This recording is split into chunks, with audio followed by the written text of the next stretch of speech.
प्रिय विद्यार्थियों, नमस्कार।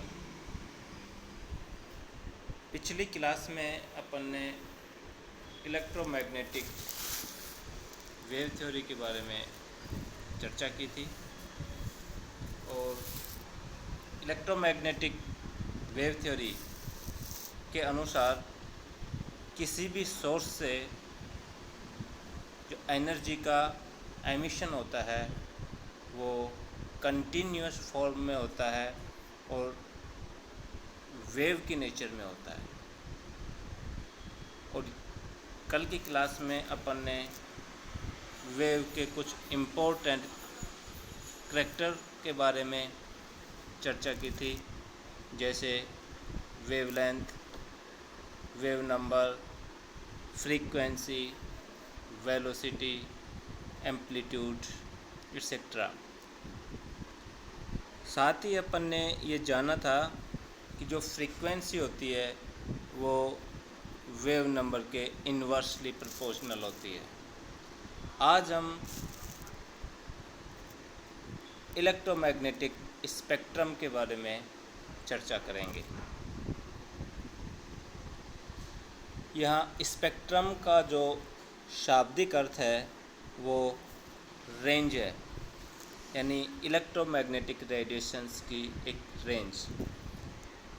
स्पेक्ट्रम, इलेक्ट्रोमैग्नेटिक स्पेक्ट्रम की अपन डेफिनेशन पढ़ें उससे पहले अपन यहाँ इलेक्ट्रोमैग्नेटिक स्पेक्ट्रम की जो इमेज दिखाई गई है इसको ध्यान से देखते हैं।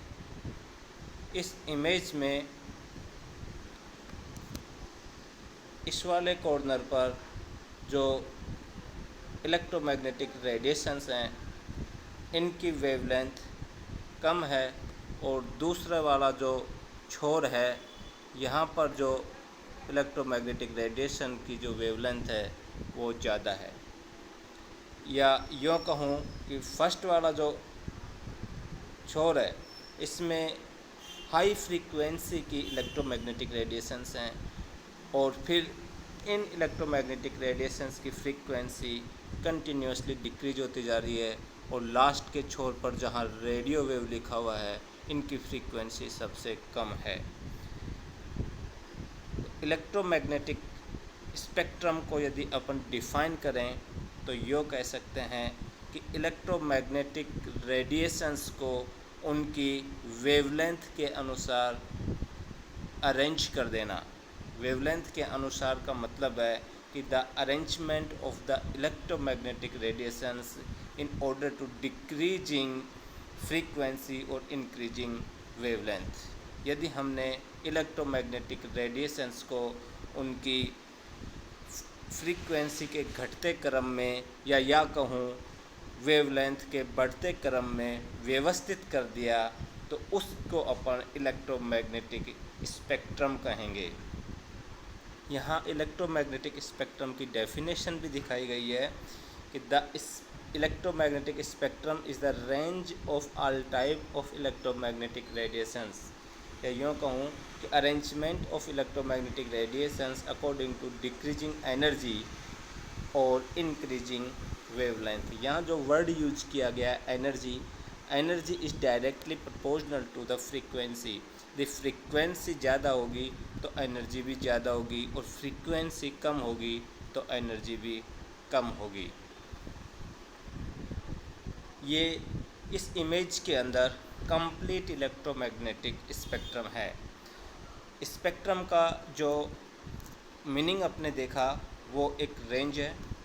जिस तरीके से ये कंप्लीट इलेक्ट्रोमैग्नेटिक स्पेक्ट्रम है उसी तरीके से यदि हमने इस इलेक्ट्रोमैग्नेटिक स्पेक्ट्रम का एक छोटा सा पार्ट लिया, जैसे विजिबल पार्ट ले लिया, विजिबल रेडिएशंस ली, यहाँ विजिबल रेडिएशंस के अंदर भी खूब सारी वेव्स होती हैं जिनकी अलग अलग वेवलेंथ होती है। यदि विजिबल रेडिएशंस को भी इनकी वेवलेंथ के अनुसार अपन ने व्यवस्थित कर दिया तो इनको व्यवस्थित करने से जो स्पेक्ट्रम प्राप्त होगा उसे अपन विजिबल स्पेक्ट्रम कहेंगे। नेक्स्ट स्लाइड के अंदर विजिबल स्पेक्ट्रम दिखाया गया है।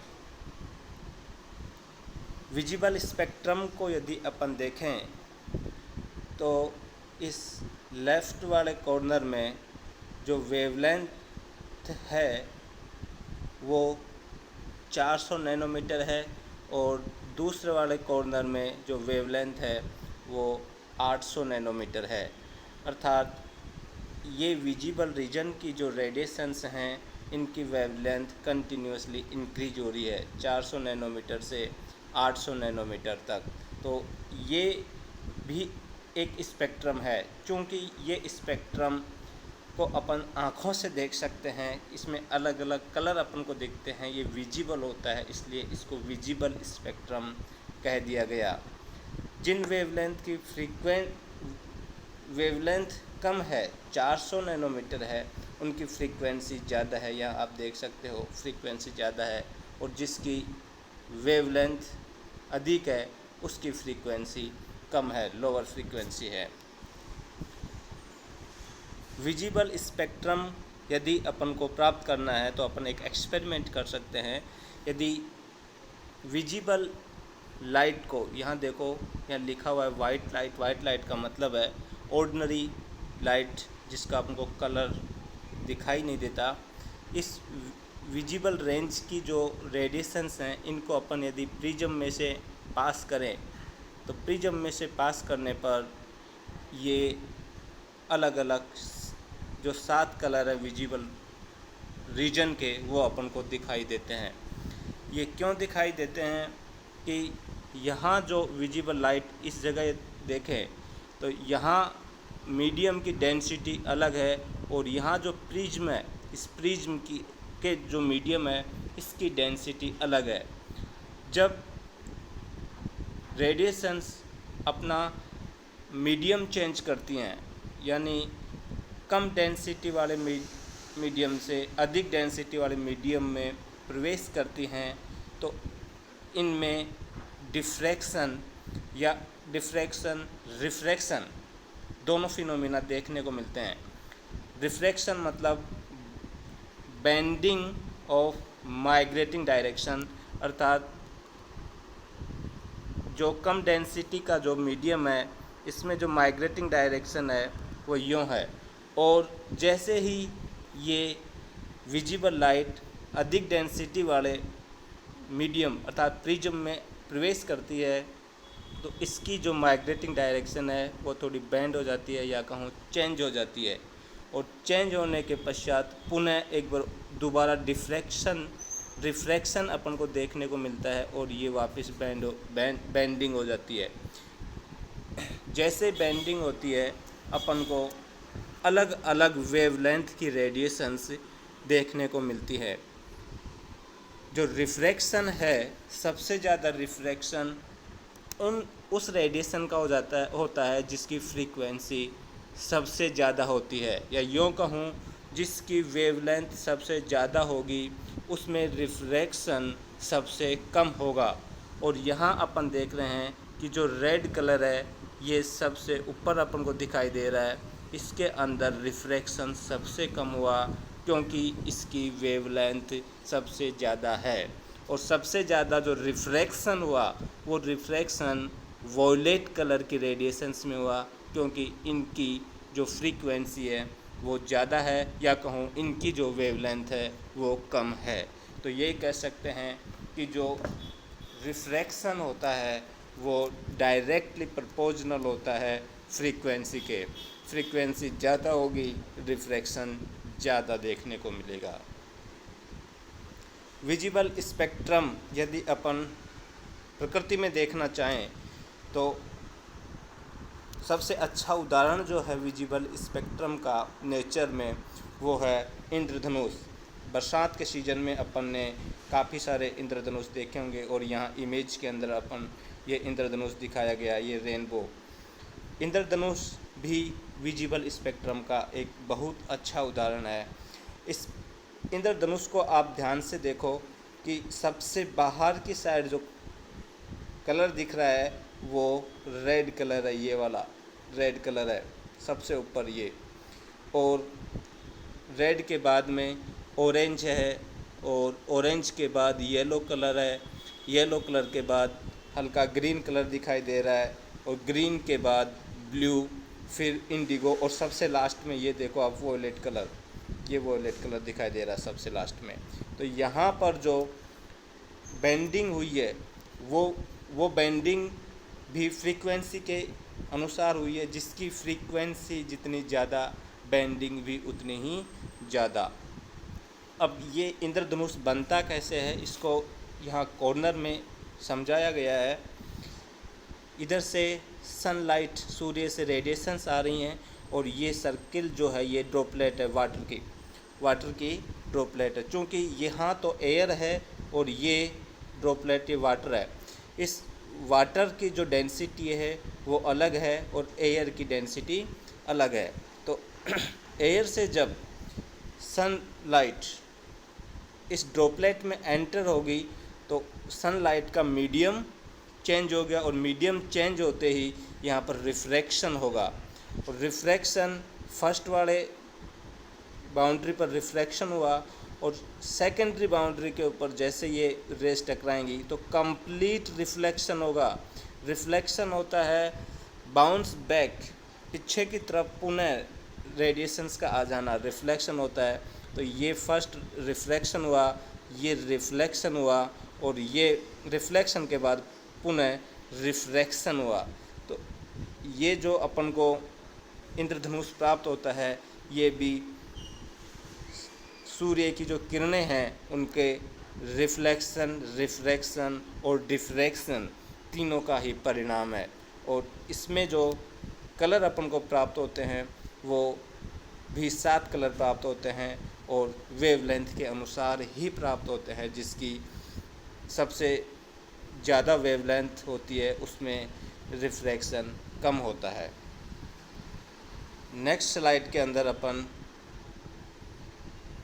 इलेक्ट्रोमैग्नेटिक जो वेव थ्योरी आई थी, जैसी मैक्सवेल ने दी थी, उसकी कुछ कमियां हैं उसके बारे में चर्चा कर रहे हैं।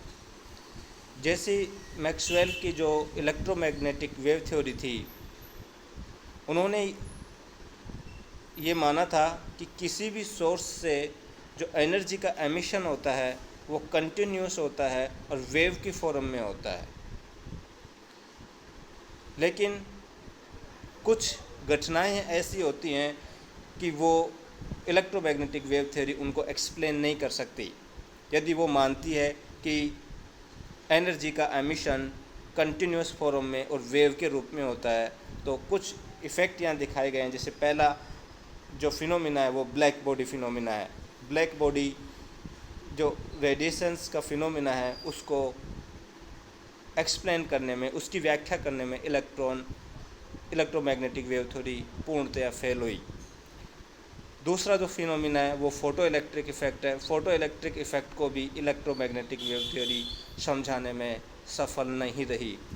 और तीसरा फिनोमिना है line spectrum of some gases. कुछ गैसेस हैं या कहूँ एटॉमिक स्टेट के अंदर जो स्पेक्ट्रम आता है वो लाइन स्पेक्ट्रम आता है, इसको समझाने में भी ये थ्योरी कामयाब नहीं रही। तो पहले अपन इन इफ़ेक्ट्स को समझ लेते हैं कि ये इफ़ेक्ट्स क्या होते हैं। ब्लैक बॉडी फिनोमिना क्या होता है। ब्लैक बॉडी फिनोमिना पर चर्चा करें उससे पहले अपन थोड़ा सा ये देखते हैं कि ब्लैक बॉडी होती क्या है। ब्लैक बॉडी कोई ऐसा ऑब्जेक्ट है जो हर वेवलेंथ की रेडिएशंस का एब्जॉर्प्शन कर सके, या मैं यूँ कहूँ हर वेवलेंथ की इलेक्ट्रोमैग्नेटिक रेडिएशंस का एमिशन कर सके, यानी गुड एब्जॉर्बर और गुड इमिटर। ऐसा पदार्थ जो अच्छी तरीके से एब्जॉर्वेशन कर सके, यानी हर तरीके की वेवलेंथ की जो इलेक्ट्रोमैग्नेटिक रेडिएशन है उनको अवशोषित कर सके, और हर वेवलेंथ की इलेक्ट्रोमैग्नेटिक रेडिएशंस का एमिशन कर सके, उसको अपन ब्लैक बॉडी कहेंगे। अब ये ब्लैक बॉडी फिनोमिना क्या है। इस फिनोमिना, ये जो आपने ये ग्राफ जो दिखाया गया है, ये वाला ग्राफ जो दिखाया गया है, इस ग्राफ के अंदर आप देखिए सबसे नीचे जो ये लाइन, ग्राफ की जो लाइन दिखाई गई है, यहाँ पर जो टेम्परेचर लिखा गया है 3500 केल्विन, और फिर टेम्परेचर 4000 केल्विन, फिर 4500 केल्विन, फिर 5000 केल्विन और सबसे ऊपर 5500 केल्विन, अर्थात टेम्परेचर बढ़ रहा है। और इस वाले एक्सिस के ऊपर वेवलेंथ दिखाई गई है और इस वाले एक्सिस के ऊपर एनर्जी दिखाई गई है। तो ये देखिए कि जैसे जैसे टेम्परेचर बढ़ रहा है तो जो विकिरण है उनका कलर भी चेंज हो रहा है। सबसे नीचे रेड है और फिर ये रेड धीरे धीरे यहाँ येलो में चेंज हो गया और फिर लास्ट के अंदर ये ग्रीन में चेंज हो गया। तो ऐसा क्यों हो रहा है? ब्लैक बॉडी किसी कोई भी ऑब्जेक्ट है, इसको यदि टेम्परेचर दिया जाता है, ये कहूँ इसको गर्म किया जाता है, तो गर्म करने से टेम्परेचर तो लगातार बढ़ रहा है, वो ठीक है, लेकिन टेम्परेचर बढ़ने के साथ में इसमें उत्सर्जित जो विकिरण है उनका जो कलर है वो चेंज क्यों हो रहा है? या कलर चेंज हो रहा है, ये कहूँ कि इनकी जो लैम्बडा है, वेवलेंथ है, वो डिक्रीज होती है। अभी अपन ने देख रहा है कि सबसे ज़्यादा जो वेवलेंथ होती है वो रेड कलर की होती है। शुरू में जब कम टेम्परेचर होता है उस वक्त कम एनर्जी की, या ये कहूँ अधिक वेवलेंथ की रेडिएशन उत्सर्जित होती हैं, और जैसे जैसे टेम्परेचर बढ़ता है तो अधिक एनर्जी की रेडिएशंस का उत्सर्जन होता है। ऐसा क्यों होता है? इसको इलेक्ट्रोमैग्नेटिक वेव थ्योरी एक्सप्लेन करने में नाकामयाब रही। दूसरा इफ़ेक्ट है फोटो इलेक्ट्रिक इफ़ेक्ट। ये फोटो इलेक्ट्रिक इफ़ेक्ट क्या होता है? जब इलेक्ट्रोमैग्नेटिक रेडिएशंस को किसी मेटल की सरफेस के ऊपर डाला जाता है तो उस मेटल की सरफेस से इलेक्ट्रॉन इजेक्ट हो जाते हैं। इसको फोटो इलेक्ट्रिक इफ़ेक्ट कहते हैं। यहाँ इमेज के अंदर स्पष्ट दिखाया गया है। ये इंसिडेंट रेडिएशन है। विशेषकर ये इंसिडेंट जो रेडिएशंस होती हैं ये विजिबल रेंज की होती हैं। इन रेडिएशंस को जब ये मेटल है, इस मेटल की सरफेस पर डाला गया तो ये इलेक्ट्रॉन्स इजेक्ट हो गए और इजेक्टेड इलेक्ट्रॉन्स ये दिखाए गए हैं। ये फोटो इलेक्ट्रिक इफ़ेक्ट है। इसको भी इलेक्ट्रोमैग्नेटिक वेव थ्योरी एक्सप्लेन करने में नाकामयाब रही कि ऐसा क्यों होता है, ये इलेक्ट्रॉन्स इजेक्ट क्यों होते हैं, इसको भी इलेक्ट्रोमैग्नेटिक वेव थ्योरी नहीं समझा पाई। तीसरी इमेज के अंदर अपन ने ये स्पेक्ट्रम दिखाया गया है। इस स्पेक्ट्रम को ज़रा ध्यान से देखो। यहाँ पर बीच बीच के अंदर ये डार्क लाइंस हैं, इसको बोलते हैं continuous spectrum with dark lines, अर्थात डार्क लाइंस आ रही हैं इसमें। यदि अपन सिंपल कंटिन्यूस स्पेक्ट्रम देखें, एक बार पिछला इमेज देखिए, ये देखो, ये वाला कंटिन्यूस स्पेक्ट्रम है, इसके अंदर कोई भी डार्क लाइन नहीं है, कंटिन्यूस स्पेक्ट्रम है। लेकिन यहाँ जो स्पेक्ट्रम आ रहा है, इस स्पेक्ट्रम के अंदर डार्क लाइंस आ रही हैं। तो ये लाइंस क्यों आती हैं, इसको भी एक्सप्लेन करने में नाकामयाब रही इलेक्ट्रोमैग्नेटिक वेव थ्योरी कि ये जो लाइंस आती हैं एब्जॉर्प्शन स्पेक्ट्रम में, इसमें ये लाइंस क्यों आती हैं, इसको भी नहीं समझा पाई। आज की क्लास में इतना ही। कल अपन देखेंगे कि ये फ़ोटो इलेक्ट्रिक इफ़ेक्ट क्यों शो होता है, लाइन स्पेक्ट्रम क्यों होता है, और ये ब्लैक बॉडी रेडिएशन फिनोमिना है ये भी क्यों होता है। इसको समझाने के लिए सन 1900 में प्लांक ने एक थ्योरी दी थी, प्लांक क्वांटम थ्योरी। उस पर कल गहराई से चर्चा करेंगे। आज की क्लास में इतना ही। Thank you.